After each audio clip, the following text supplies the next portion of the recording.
여러분, 통장에 10억 원쯤 있고 전주 에코시티에 7억 원짜리 신축 아파트 한 채 있으면 친구들 사이에서 왕 대접받으며 기세등등하게 살 것 같으시죠? 전주 중앙시장에서 30년 넘게 칼질하며 장 사장 소리 듣던 저도 정말 그런 줄만 알았습니다. 남들 놀러갈 때 피냄새 맡으며 고기 썰고 남들 돈 쓸 때 10,000원 한 장 벌벌 떨며 모아서 에코시티 집 사고 새만금에 땅까지 묻어뒀을 때 제 노후는 남부럽지 않은 금빛일 줄 알았습니다. 그런데 말입니다. 엊그제 고등학교 동창 녀석들 모임에 갔다가 저는 제 평생이 통째로 부정당하는 기분을 느꼈습니다. 화장실에 갔다가 돌아오는데 열린 문틈으로 들리는 친구 녀석들의 낄낄거리는 웃음소리에 제 발길이 그만 얼어붙고 말았습니다. 야, 이번에 우리끼리 군산 가서 회 먹은 거 민석이한테는 비밀로 해라. 그놈 오면 또 지 땅값 올랐다고 자랑질이나 할 텐데 밥값도 안 내는 놈 이야기 듣기 싫다. 순간 머리가 띵하고 뒤통수를 망치로 세게 엇맞은 것 같았습니다. 나만 빼고 자기들끼리 여행을 다녀왔다니 이게 도대체 무슨 소린가 싶어 가슴이 방망이질 쳤습니다. 자존심을 꾹 누르고 자리에 앉아 슬쩍 물었죠. 야, 니들 요즘 단톡방이 왜 이렇게 조용하냐? 그러자 한 녀석이 당황하며 핸드폰을 쓱 뒤집어 놓는데 그 찰나에 제 눈에 박힌 화면을 저는 평생 잊지 못할 겁니다. 제 이름만 쏙 빠진 진짜 친구들이라는 단톡방에서 자기들끼리 주말 산행 약속을 잡고 손주 녀석들 재롱잔치 영상을 공유하며 배를 잡고 웃고 있었던 겁니다. 30년 넘게 불알 친구라고 믿었는데 제가 돈 좀 벌었다고 떵떵거릴 때마다 지들은 뒤에서 저를 돈만 아는 지독한 놈이라며 침을 뱉고 있었습니다. 여기서 끝이 아니었습니다. 진짜 지옥은 집으로 돌아오는 길에 기다리고 있었습니다. 불 꺼진 40평 넘는 이 넓은 거실에 혼자 앉아 있는데 7억 원이라는 집값이 저를 짓누르는 감옥 창살처럼 느껴지더라고요. 혹시 여러분도 그러신가요? 남부럽지 않게 성공했다고 자부했는데 막상 은퇴하고 보니 마음 터놓고 전화 한 통 걸 곳이 없으신가요? 교사로 키워낸 하나뿐인 딸녀는 전북대 병원 의사 사위 눈치 보느라 바쁘고 명절에나 얼굴 비추면 다행입니다. 평생 내 곁에서 고기 기름때 닦아가며 고생한 아내 소희는 제가 병원비 아깝다고 며칠만 더 참아보자고 미루는 사이에 심근경색으로 허망하게 제 곁을 떠났습니다. 돈이 있으면 노후가 천국일 줄 알았는데 사람을 잃고 나니 이곳이 바로 지옥이었습니다. 알고 보니 제가 평생 모은 건 돈이 아니라 지독한 외로움이었던 겁니다. 제가 오늘 여러분께 드릴 이야기는 흔하디흔한 성공담이나 실패담이 아닙니다. 전주 시장통에서 미친 개소리 들어가며 피땀 흘려 일궈낸 제 인생이 왜 60살 넘어 이토록 처참하게 무너졌는지, 그리고 아내를 차가운 땅에 묻고 나서야 깨달은 진짜 부자의 조건에 대해 제 살을 깎는 심정으로 말씀드리려 합니다. 특히 7억 원짜리 아파트 때문에 매달 60만 원 넘게 날아오는 건강보험료 고지서를 보며 손을 떠는 분들이라면 오늘 제 이야기가 남일 같지 않으실 겁니다. 의사 사위에게 기죽지 말라고 딸 혼수를 1억 원씩이나 해주고도 왜 늘끔하게 무시당하며 살아야 했는지 그 기막힌 속사정을 전부 풀어보겠습니다. 이것만으론 부족했습니다. 돈만 있으면 자식도 친구도 다 내 발밑에 있을 줄 알았던 제 오만이 어떻게 제 삶을 난도질했는지 끝까지 들어보십시오. 제가 이 모든 것을 잃고 폐인이 되어 주저앉았을까요? 아니면 마지막 남은 자존심이라도 버리고 사람답게 사는 길을 찾아냈을까요?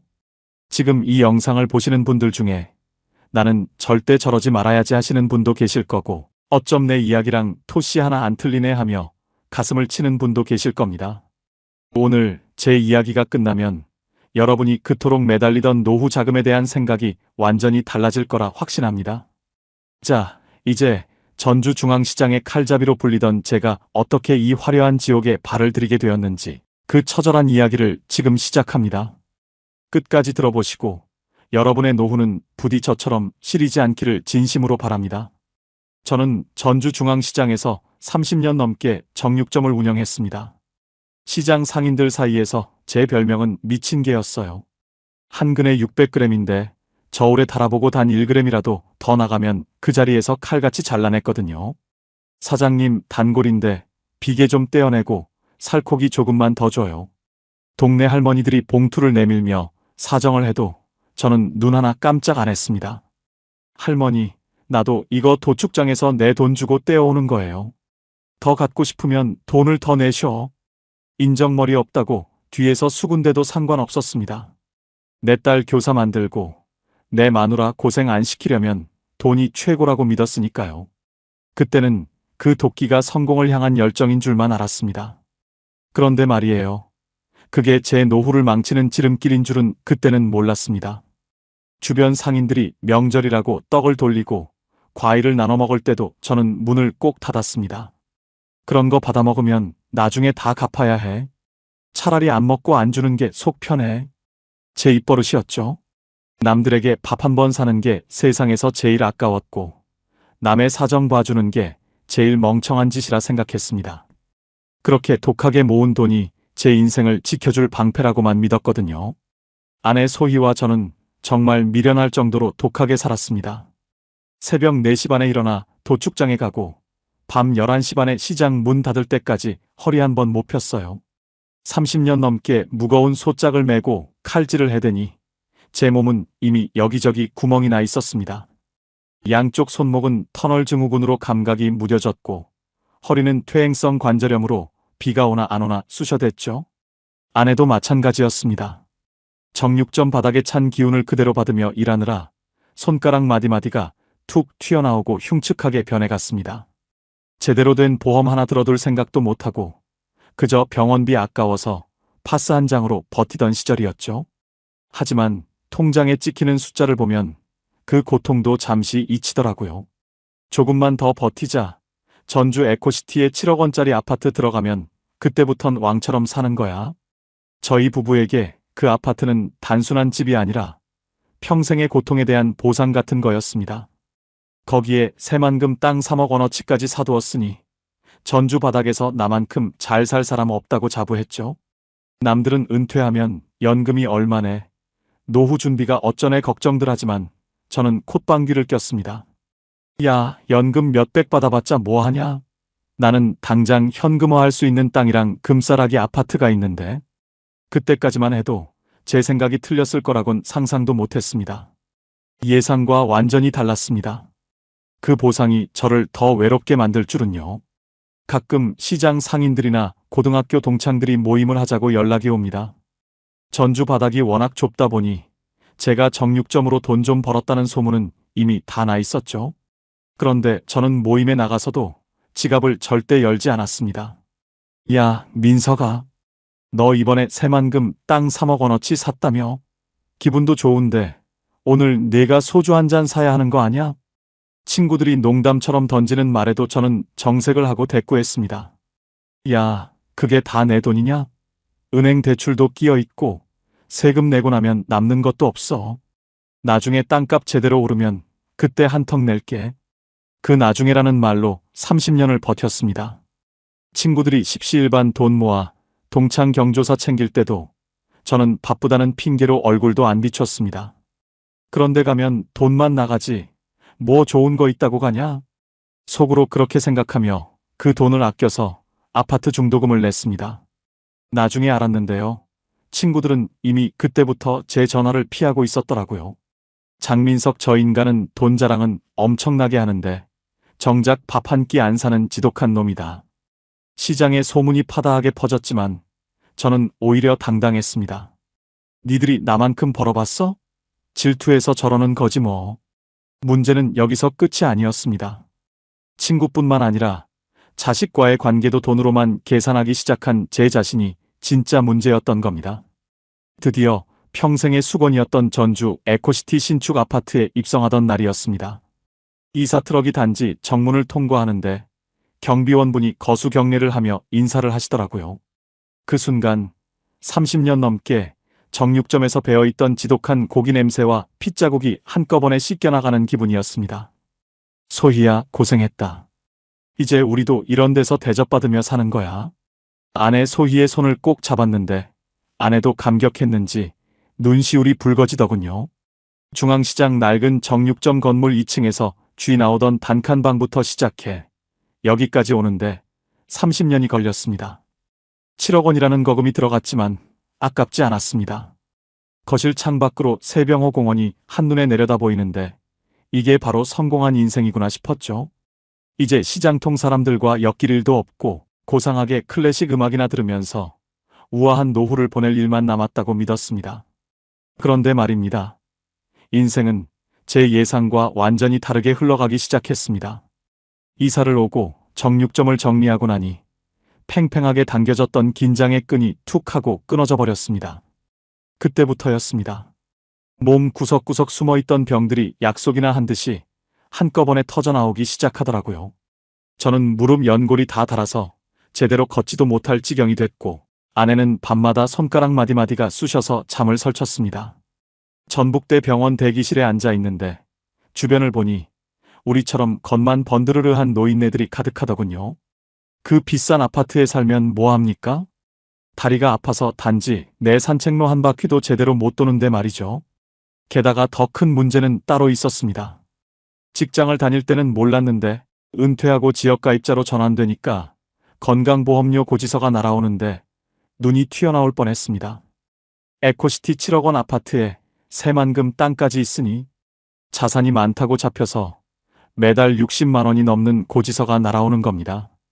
현직에 있을 때는 연금만 믿고 살면 될 줄 알았는데 고정 수입은 없는데 나가는 돈은 현직 때보다 더 많아지기 시작했습니다.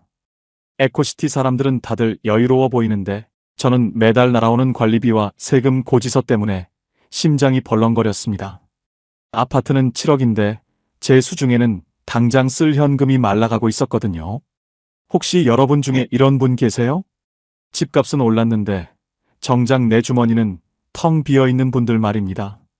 자존심은 있어서 친구들에게 연락해서 술 한잔 하자고도 못하겠더라고요. 야, 장 사장. 너 에코시티 가서 잘 산다며? 언제 한번 구경시켜줘야지. 동창 녀석들이 전화를 해와도 아직 집 정리가 덜 됐다며 핑계를 대고 끊었습니다. 사실은 집 보여주는 게 문제가 아니라 그 녀석들 데려다가 비싼 한우 대접할 현금이 없었거든요. 부동산 자산은 10억이 넘는데 마트에서 9,900원짜리 냉동 고기를 고르는 제 처지가 참으로 기가 막혔습니다. 문제는 여기서 끝이 아니었습니다. 하나뿐인 딸에는 우리가 돈이 많은 줄 알고 사위 눈치 보이지 않게 자꾸만 손을 벌려왔거든요. 생각처럼 쉽지 않았습니다. 돈이 있으면 노후가 평안할 줄 알았는데 오히려 그 돈 때문에 가족과 친구 사이에서 외로운 섬이 되어가고 있었습니다. 이것만으론 부족했습니다. 제 자존심이 제 눈을 가리고 있을 때 제 곁을 지키던 아내 소희의 몸이 소리 없이 무너지고 있다는 걸 저는 그때까지만 해도 전혀 눈치채지 못했습니다. 나중에 알았는데요. 아내는 저 몰래 파출부 일을 나가려고까지 했더라고요. 하나뿐인 제 딸에는 제 평생의 자부심이었습니다. 시장통에서 고기 냄새 맡아가며 번 돈으로 금지옥엽 키웠더니 번듯하게 임용고시 합격해서 교사가 됐고 사위도 전북대 병원에서 일하는 유능한 의사를 만났거든요. 전주 바닥에서 정육점 장 사장 딸이 의사한테 시집 간다는 소문이 돌 때 저는 세상을 다 얻은 기분이었습니다. 하지만 그 기쁨 뒤에는 무거운 짐이 숨어 있었습니다. 사위 집안이 워낙 쟁쟁하다 보니 제 딸이 기죽어 사는 꼴은 죽어도 보기 싫더라고요.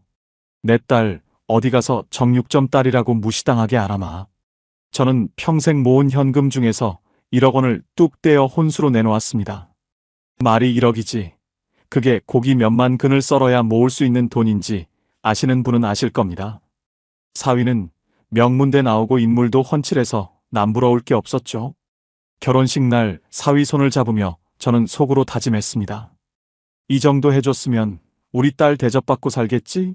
나중에 사위 덕 좀 보겠지? 그런데 말입니다. 그게 제 인생에서 가장 큰 착각이었습니다.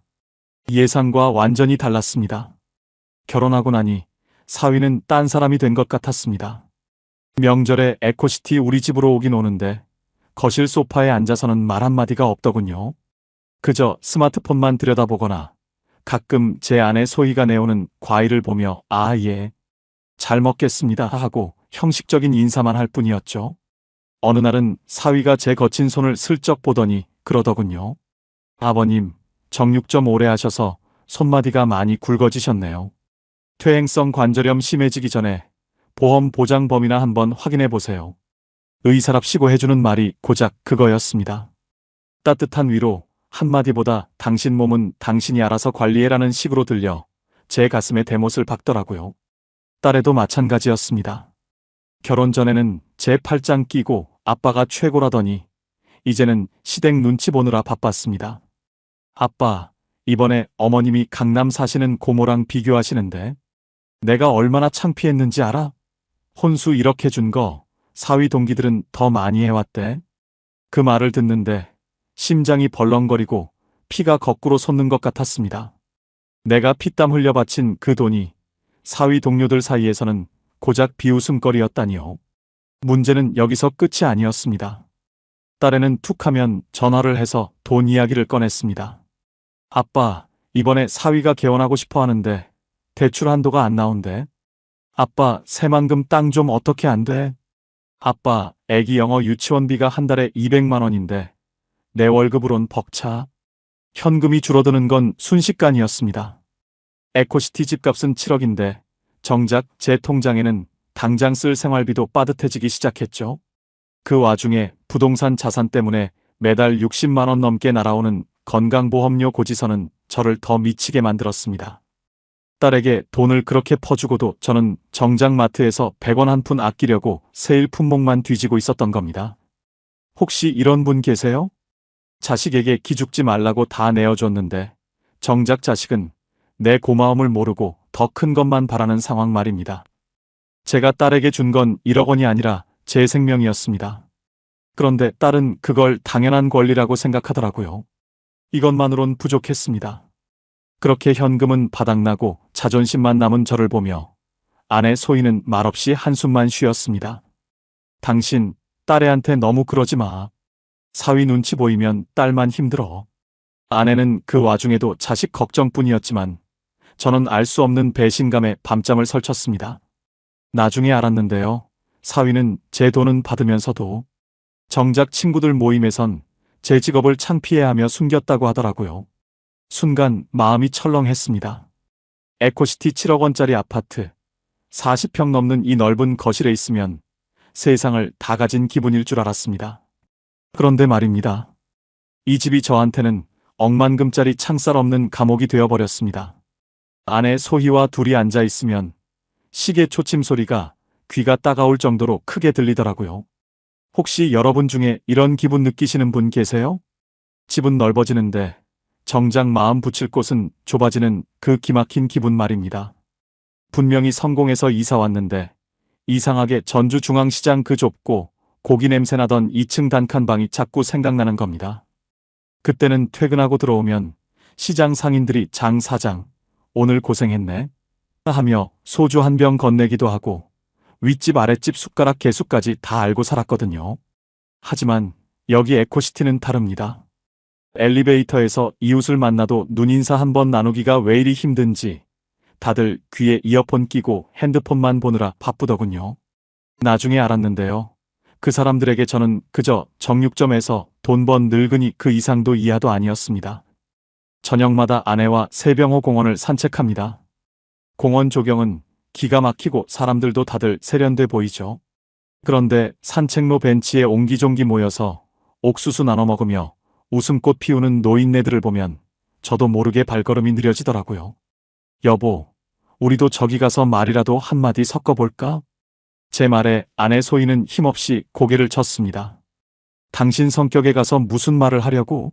가서 또 땅값이 어쩌네. 우리 사위가 의사네 자랑만 할 거잖아. 그냥 우리끼리 걸어요. 아내 말이 맞았습니다. 저는 사람 사귀는 법을 잊어버린 것 같았습니다. 30년 동안 고기 무게는 칼같이 쟀으면서 사람 마음의 무게는 한 번도 재본 적이 없었으니까요. 친구들이 야, 민서가 우리 전주천 근처에서 막걸리 한잔 할 건데 나올래? 하고 연락이 와도 저는 나 에코시티 산책해야 해서 바빠하고 잘난 척하며 끊어버렸습니다. 그때까지만 해도 그게 제 자존심인 줄 알았는데 그게 저를 갉아먹는 고독이라는 병의 시작이었습니다. 예상과 완전히 달랐습니다.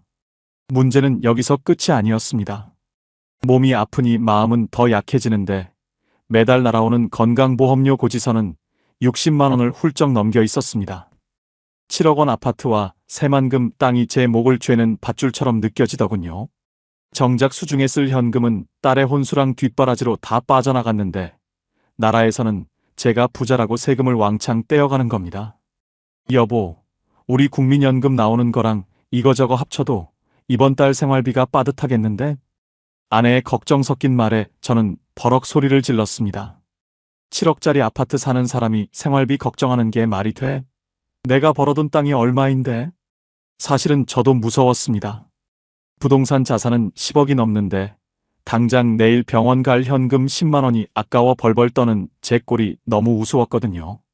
혹시 이런 분 계세요? 겉으로는 남부럽지 않은 자산가인데 속으로는 매일 밤 돈 때문에 잠 못 이루는 분들 말입니다. 돈이 많으면 친구가 줄을 설 줄 알았습니다. 돈이 많으면 자식이 매일 찾아와 효도할 줄 알았습니다. 그런데 현실은 텅 빈 40평 아파트에서 아내와 단둘이 서로 얼굴만 붉히고 있는 게 전부였습니다. 여기서 끝이 아니었습니다.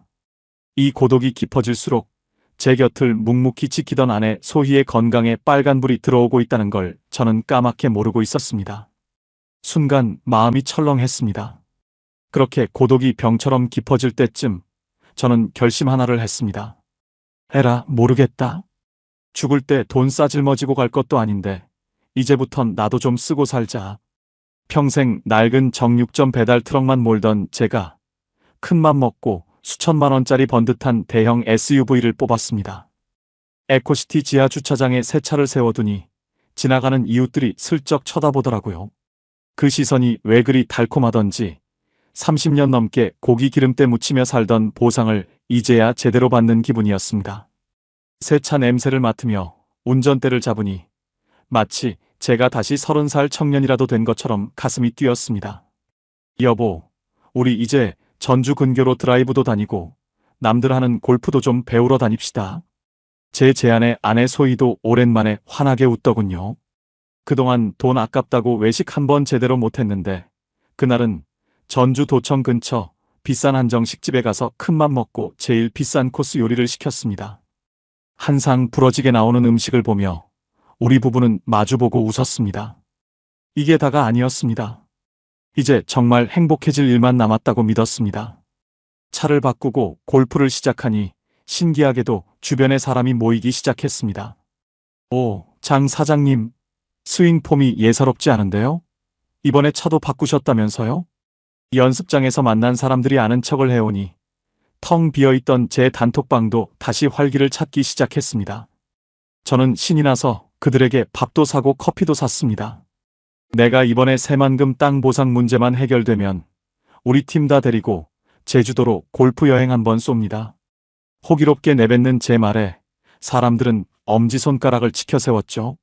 그동안 친구들에게 왕따 당하며 느꼈던 서러움이 눈 녹듯 사라지는 기분이었습니다. 역시 돈이 최고구나. 돈을 써야 사람이 따르는구나 싶었습니다. 아내 소희도 예전보다 훨씬 밝아 보였습니다. 매일 시장통에서 찌든 모습만 보다가 예쁜 옷 입고 백화점 나들이 다니는 아내를 보니 이제야 남편 구실을 하는 것 같아 뿌듯했습니다. 혹시 이런 기분 느껴보셨나요? 평생 고생만 하다가 이제 막 인생의 달콤한 열매를 맛보기 시작했을 때의 그 안도감 말입니다. 생각처럼 쉽지 않았습니다. 그 안도감이 가장 위험한 신호였다는 걸 그때는 몰랐습니다. 그날 밤은 유난히 달이 밝았습니다. 에코시티 거실 창으로 들어오는 달빛을 보며 아내와 미래를 설계했습니다. 여보, 우리 내년에는 딸애네랑 같이 유럽 여행이라도 다녀올까?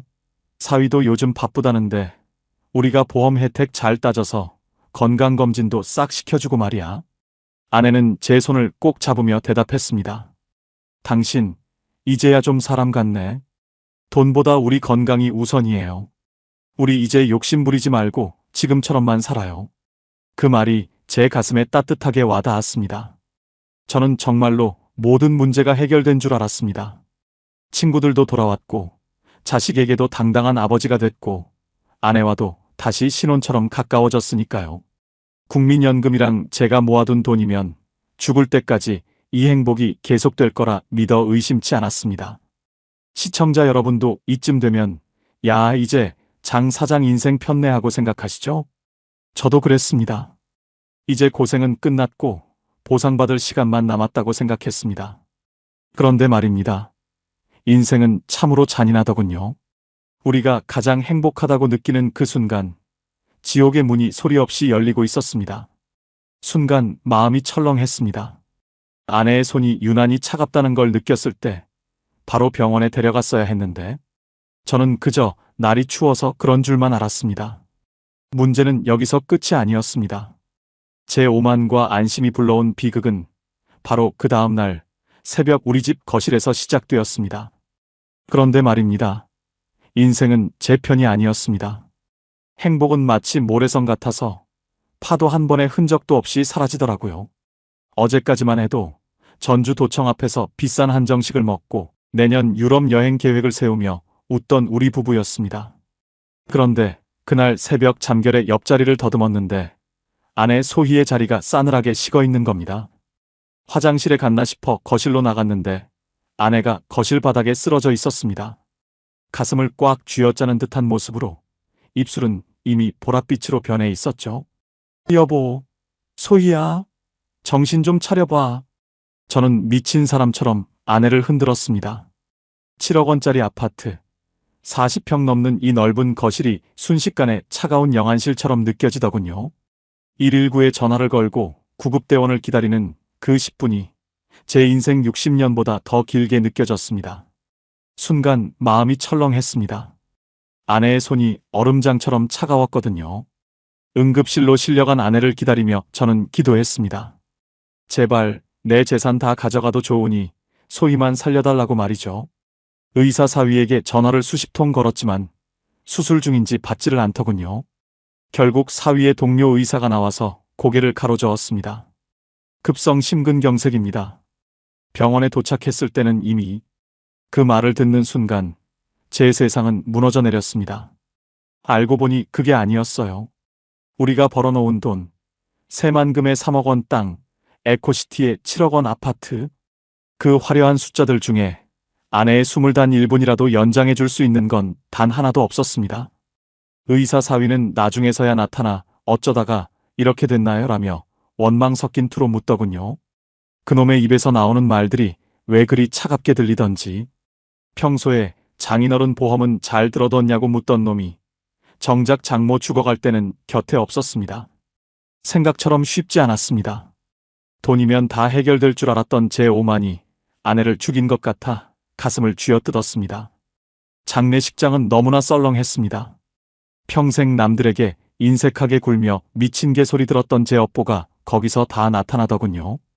중앙시장에서 같이 일하던 상인들도 골프 연습장에서 하하호호 웃으며 제 밥을 얻어먹던 사람들도 좋아하나 보내고는 나타나지 않았습니다. 야, 민석이 그 양반 마누라 죽었는데 조의금 얼마나 들어오나 눈불을 켜고 보고 있을걸? 화장실에서 우연히 들은 지인의 뒷담화에 저는 수저를 놓았습니다.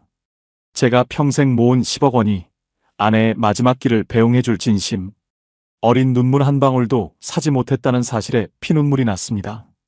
문제는 여기서 끝이 아니었습니다. 딸에는 엄마를 잃은 슬픔보다 아빠, 이제 엄마 명의로 된 상속 지분은 어떻게 되는 거야? 세무사한테 물어보니까 미리 정리 안 하면 대출 승계도 복잡해진다던데라며 제 속을 뒤집어 놓았습니다. 혹시 여러분 중에 이런 경험 있으신가요? 가장 슬픈 순간에 돈 이야기가 먼저 나오는 자식을 보는 그 기분 말입니다. 여기서 끝이 아니에요. 아내의 유품을 정리하다가 저는 더 기막힌 사실을 알게 됐습니다. 아내는 저 몰래 중앙시장 근처 마트에서 청소 일을 하고 있었더라고요. 제가 딸의 뒷바라지하느라 생활비가 부족하다고 투덜댈 때마다 아내는 저 몰래 그 거친 손으로 남의 집 바닥을 닦으며 돈을 보태고 있었던 겁니다. 나중에 알았는데요. 그 돈을 모아 제 생일날 비싼 골프채 하나 사주려고 했다는 편지를 발견했습니다. 저는 아내의 심장이 터져나가는 줄도 모르고 제 체면 차리는 데만 급급했던 겁니다. 인생은 제 편이 아니었습니다. 이제 제 노후는 화려한 에코시티 아파트가 아니라 숨막히는 지옥 그 자체가 되어버렸습니다.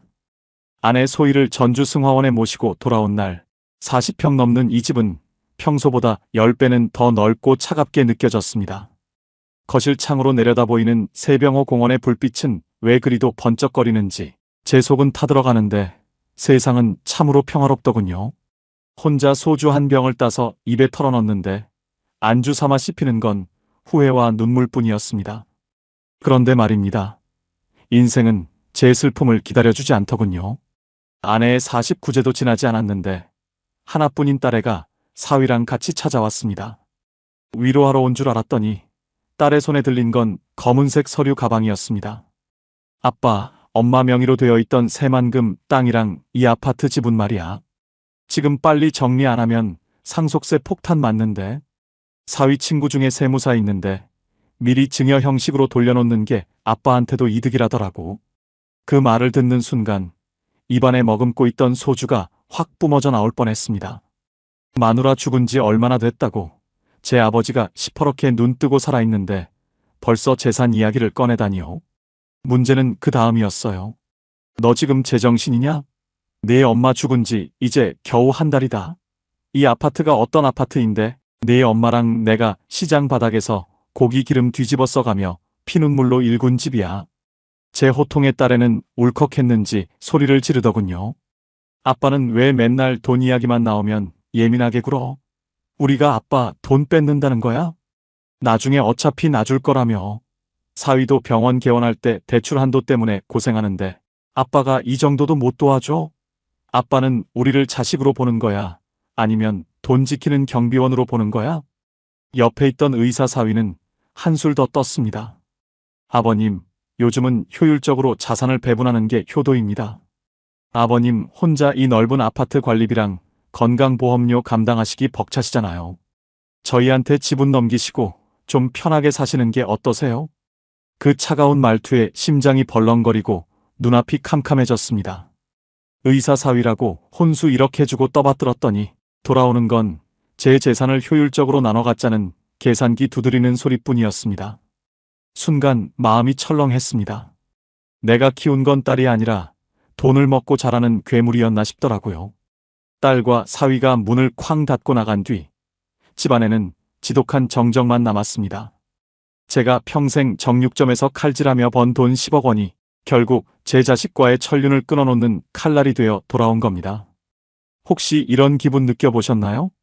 내 살점을 떼어 자식을 먹였는데 그 자식이 이제는 제 뼈까지 발라먹으려 달려드는 그 기막힌 처지 말입니다. 그 와중에 휴대폰은 또 왜 그리 울리는지 확인해보니 건강보험료 62만 8천 원을 납부하라는 독촉 문자였습니다. 현금은 딸의 혼수랑 사위 뒷바라지하느라 다 빠져나가고 통장 잔고는 바닥을 보이는데 나라는 제가 부자라고 꼬박꼬박 돈을 뜯어갔습니다.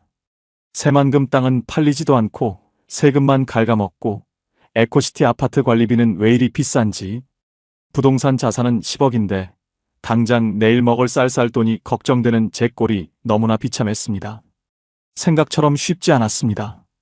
돈이 있으면 노후가 무서울 게 없을 줄 알았는데 오히려 그 돈 때문에 자식은 원수가 되고 저는 10억짜리 감옥에 갇힌 거지 신세가 됐습니다.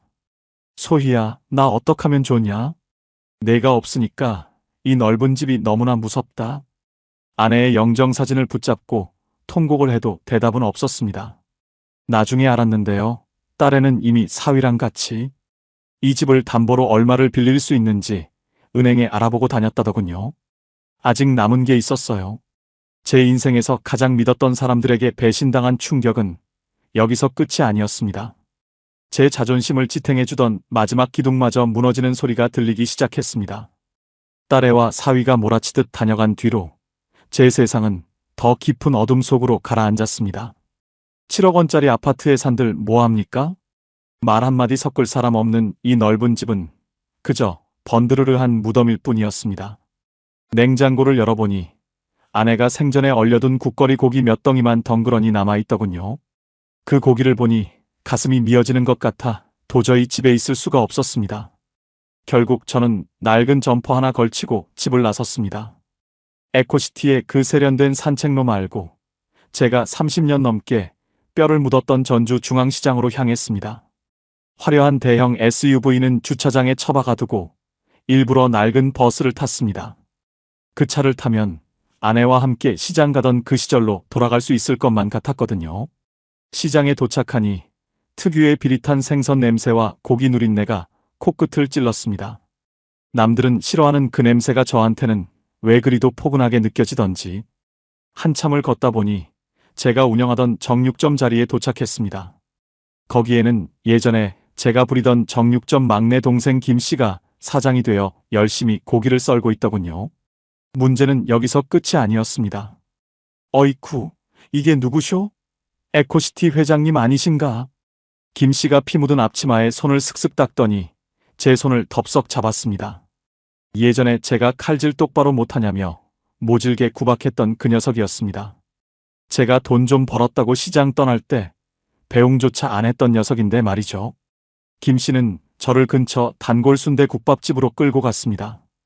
형님, 얼굴이 왜 이렇게 반쪽이 되셨죠? 거긴 공기도 좋다면서요. 김 씨가 건네는 소주 한 잔에 제 마음의 빗장이 스르르 풀려버렸습니다. 저는 염치불고하고 아내 떠난 이야기, 딸애와 재산 때문에 싸운 이야기를 주저리 털어놨습니다. 혹시 여러분 중에 이런 경험 있으세요? 가장 가까운 가족에게도 못할 말을 생판남이나 다름없는 사람 앞에서 쏟아내 본 적 말입니다.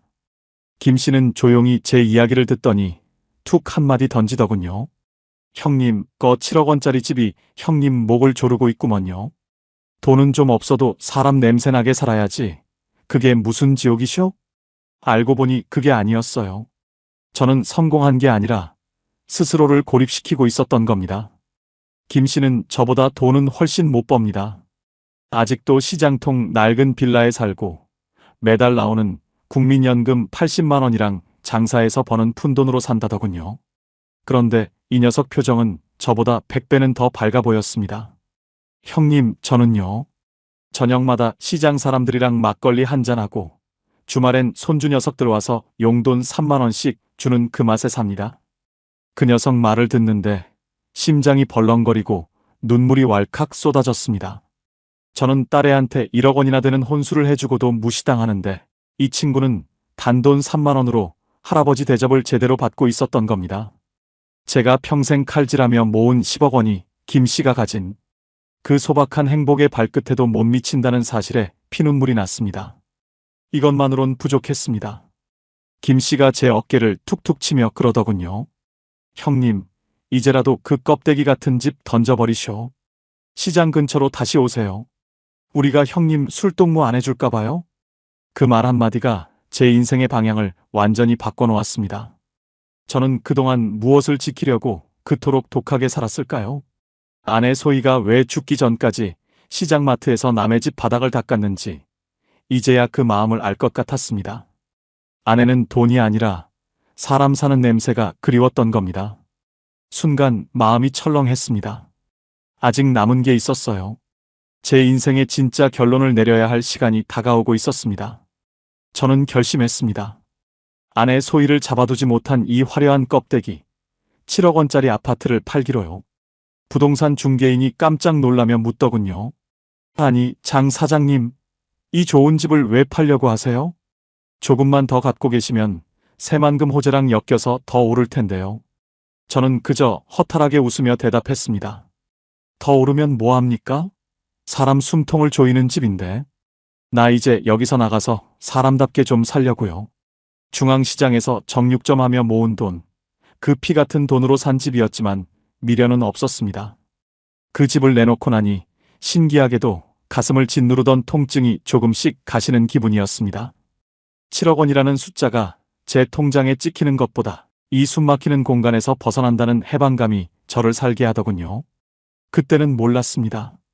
비우는 것이 채우는 것보다 수백 배는 더 힘들지만 그만큼 값지다는 사실을 말이죠.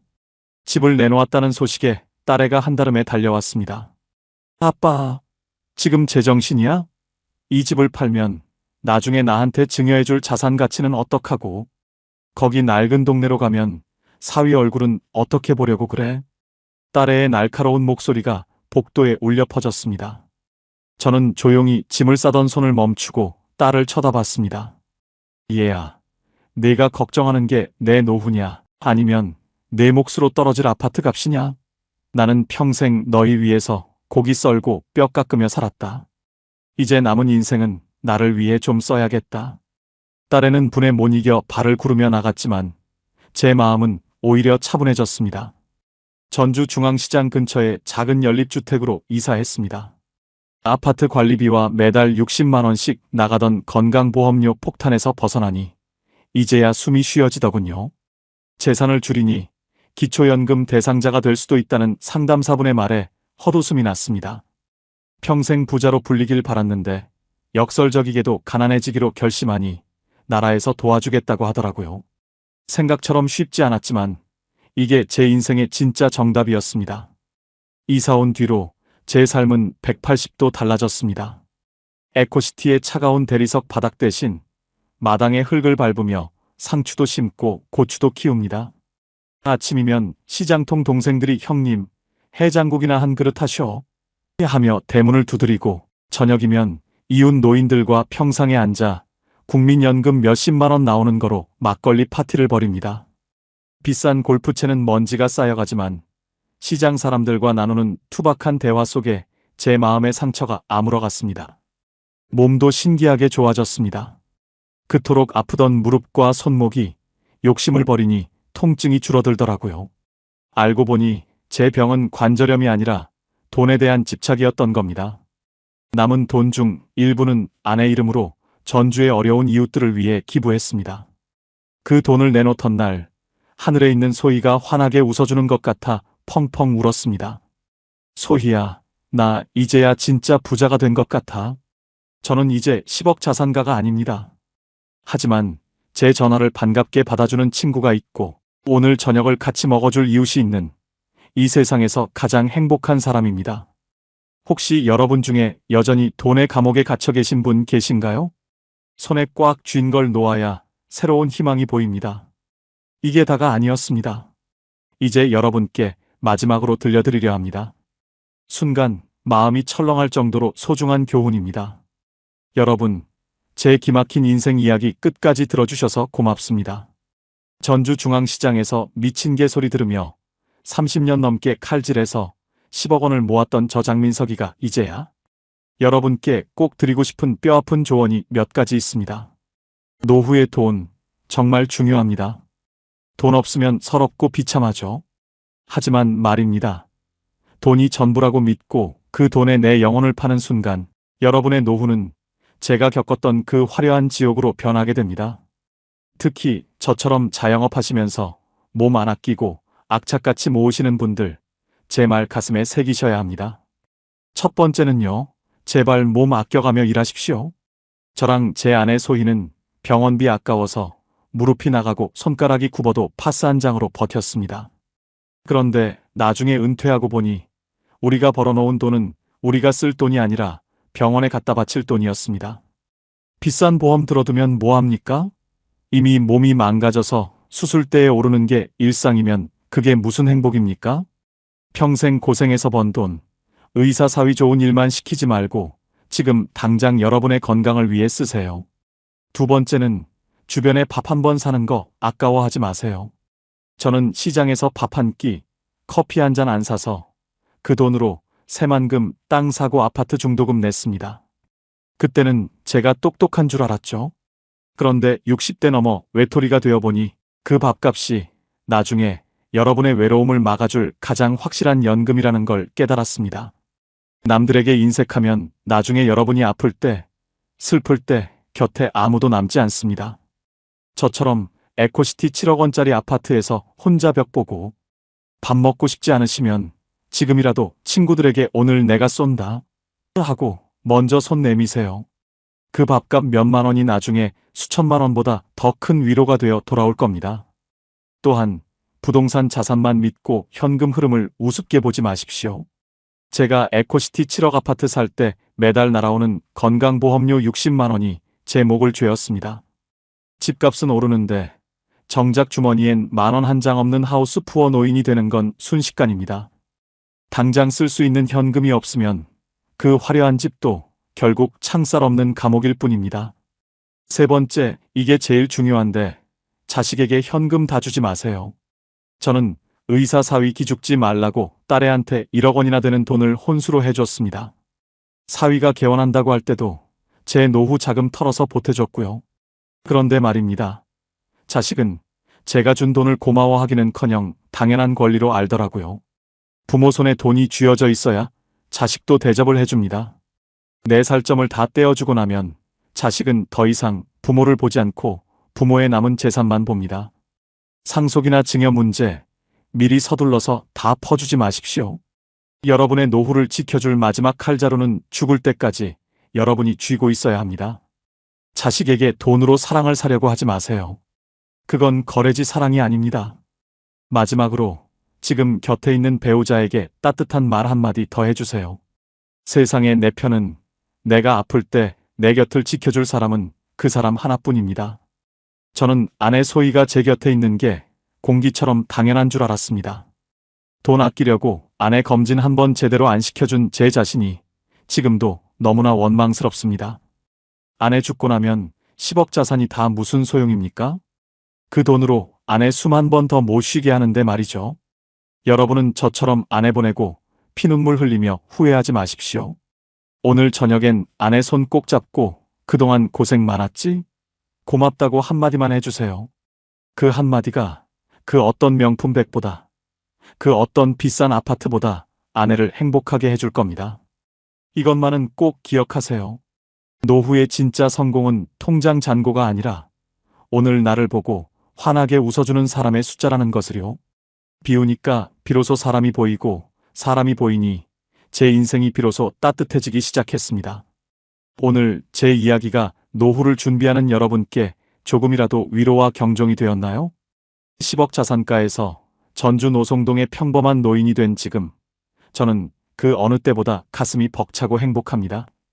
화려한 에코시티 아파트의 야경보다 이웃들과 나눠 먹는 소박한 국밥, 한 그릇의 온기가 저를 더 살맛나게 하니까요. 혹시 여러분 주변에 아직도 돈의 감옥에 갇혀 외롭게 사시는 친구분이 계신가요? 그렇다면 오늘 제 영상을 그분들께 꼭 공유해 주세요. 야, 돈도 좋지만 우리 사람 냄새나게 살자 하고 말이죠.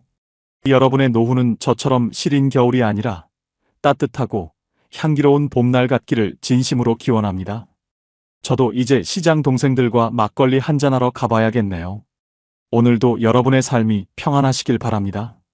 끝까지 시청해 주셔서 진심으로 고맙습니다.